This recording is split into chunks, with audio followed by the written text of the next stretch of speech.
베드로전서는 사실은 이제 저작권에 대한 시비가 조금 있는 성경이기도 합니다. 왜 그러냐 하면 우리가 복음서라든지 여러 군데에서 이렇게 베드로를 보게 되면 정말 이 학문이 없는 그런 분이었었죠. 그런데 그분이 성령의 충만함을 입고 3년 반 동안의 예수님에 대한 가르침과 그리고 성령의 충만함을 입어 담대하게 예수 그리스도를 주로 선포하는 것들을 볼 수 있습니다.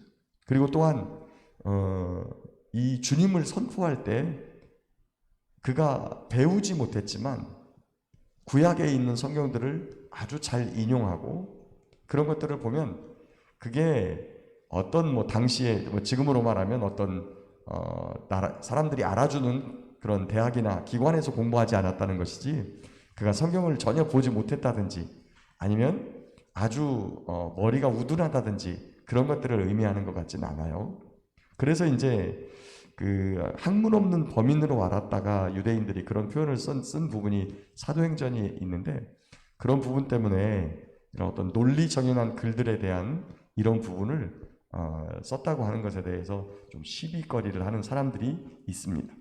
그러나 베드로전서 막 시작할 때 보면 1장 1절에 예수 그리스도의 사도 베드로는 이렇게 명확하게 본인이 누구라고 정확하게 밝히고 있는 부분이 있습니다.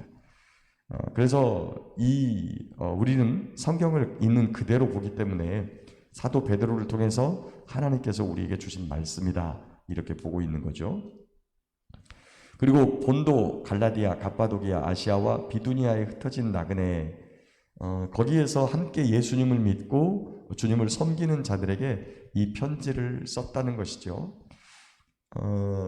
사도 바울께서는 이방인을 향해 그리고 지금의 유럽 쪽으로 건너가서 이렇게 복음을 전한 그런 반면에 사도 베드로께서는 그 오른쪽으로 이렇게 간 것 같아요. 지금 여기에 보면 거기 아시아, 갑바도기아, 갈라디아, 본도, 그 다음에 비두니아 이런 부분이 이제 물론 처음에 안디옥에서 출발해서 이렇게 가는 여정은 약간 겹치는 부분이 있긴 하지만 그래도 사도 베드로께서는 오른쪽에 있는 지역으로 이렇게 가고 그래서 그곳에서 주님을 전하고 또 주 예수님이 그리스도이심을 선포한 그런 교회들에게 글로 써서 그런 것들을 남기고 또 그렇게 복음을 받은 자로 이 땅의 삶을 어떻게 살아가야 되는지 이런 부분에 대해서 이렇게 써놓은 글이 바로 베드로 전서다라고 보는 것이죠.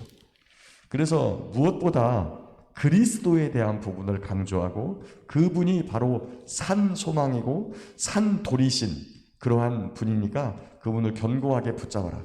그리고 오늘 본문에 보니까 그렇게 너희가 하나님의 말씀으로 복음으로 이 거듭난 우리 안에 그 새 생명의 씨앗이 변하지 않는 말씀으로 시작되어 가지고 우리가 예수님을 믿게 되었다.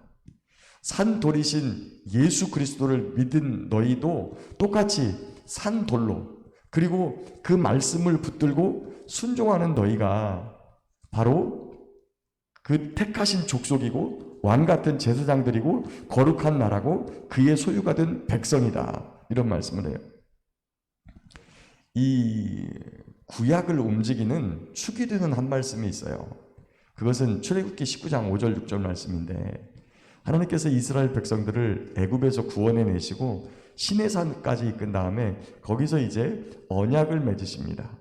언약을 맺으시는 그 첫 장면에서 나는 누구고 너희는 누구다라고 하고 선포하는 부분이 있는데 나는 너희를 애굽 땅 종되었던 집에서 인도하여낸 여호와다라고 선포하시고 너희가 만일 내 언약을 잘 지키고 내 말을 잘 듣고 나와 이 앞으로 맺을 언약을 잘 지키면 너희는 세계 열방 가운데서 내 소유가 되겠고 그리고 제사장 나라가 될 것이고 그리고 하나님의 소유된 백성이 될 것이다 라고 하는 이 귀중한 말씀을 주세요. 거기에 보면 분명히 단서가 걸려 있습니다. 너희가 내 말을 잘 듣고 내 언약을 지키면 그렇게 된다는 거예요. 그런데 바로 그 살아있는 하나님의 말씀으로 예수 그리스도를 통하여 거듭난 우리가 육으로 태어난 그 히브리 백성, 이스라엘 백성, 유대인들이 그렇게 택하신 족속이고 왕같은 제사장들이고 하나님의 소유된 백성이 아니라 언약의 말씀으로 거듭나서 주님을 따라가고 주님과 함께 살아가는 산돌이신 예수 그리스도와 함께 하나님의 나라를 이루어가는 너희가, 예수 믿는 너희가 나그네와 거류민 같지만 바로 우리가 왕같은 제사장, 택하신 족속, 거룩한 나라, 그의 소유된 백성이다. 이렇게 선언하고 있는 것이죠. 그런데 하나님께서 이렇게 우리를 어두운 데서 불러내서 그의 기이한 빛에 들어가게 하신 것은 우리 한 사람 단순하게 구원받고, 물론 중요하죠. 우리의 구원, 우리가 하나님의 백성이 된 것이 참 중요해요. 그러나 거기에서 머물지 않고 한 걸음 더 나아가서 거기 9절 뒤에 보면 너희를 어두운 데서 불러내어 그의 기이한 빛에 들어가게 하시니에 아름다운 덕을 선포하게 하려 하심이라 라고 말합니다. 그리고 이제 그 뒤에 11절부터 나오는 그 부분은 우리가 어떻게 이 세상을 살아가야 되는가. 거기 11절에 보니까 영혼을 거슬러 싸우는 육체의 정욕을 제어하고, 그리고 이방인 중에서 선한 행실을 가져 우리를 악하다 하는 자의 그런 비방을 무력화시키고 하나님 아버지께 영광을 돌리도록 우리의 삶을 선하게 가져야 된다라고 말합니다. 선하게 가져야 되는 내용은 그 13절 이하로 모든 제도를 주를 위하여 순종하라. 그 다음에 자유가 있으나 그 자유로 악을 가리는 데 쓰지 말고 하나님의 종과 같이 선한 일에 써라. 사환들 또 종들은 범사에 두려워함으로 주인들에게 순종하고, 그 다음에 그 이어서 쭉 나오는 것은 이제 가정생활, 이런 것들까지 전부 다 선한 모습으로 가져야 된다라고 우리에게 설명을 하고 있습니다. 말씀을 정리하겠습니다. 저와 여러분은 거듭난 백성이에요. 그 거듭난 백성이 육으로 말미암아 된 것이 아니라 살아있는 하나님의 말씀으로, 변하지 않는 진리의 말씀으로 우리는 거듭났습니다. 그것이 지금 우리 안에 있어요.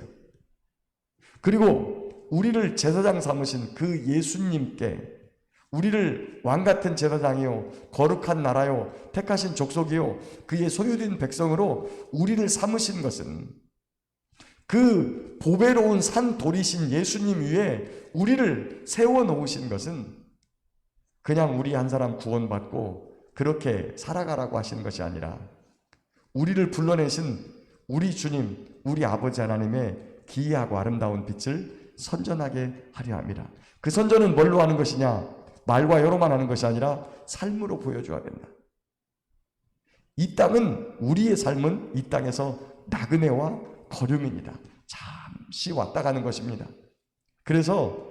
그렇지만 그럼에도 불구하고 이 땅의 제도와 모든 이런 하나님께서 주님 오시는 날까지 보존하기 위해서 세워놓으신 어떤 국가기관의 그런 제도를 주를 위하여 순복해라.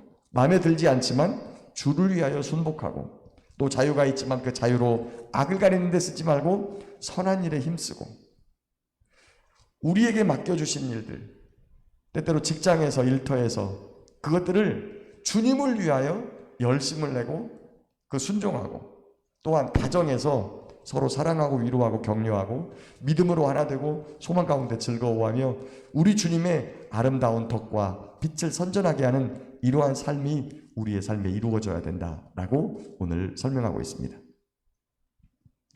저와 여러분, 진리의 말씀이신 복음, 그리고 예수 그리스도, 보배로운 산돌이시며 산소망이 되시는 예수 위에 세워진 믿음의 자손입니다. 왕같은 제사장들입니다. 택하신 족속입니다. 그의 소유된 백성입니다. 오늘도 우리 주님의 아름다운 덕을 이 땅에 선포하고 선전하며 하나님을 영화롭게 하는 복된 믿음의 삶이 다 되시기를 예수님의 이름으로 축복합니다.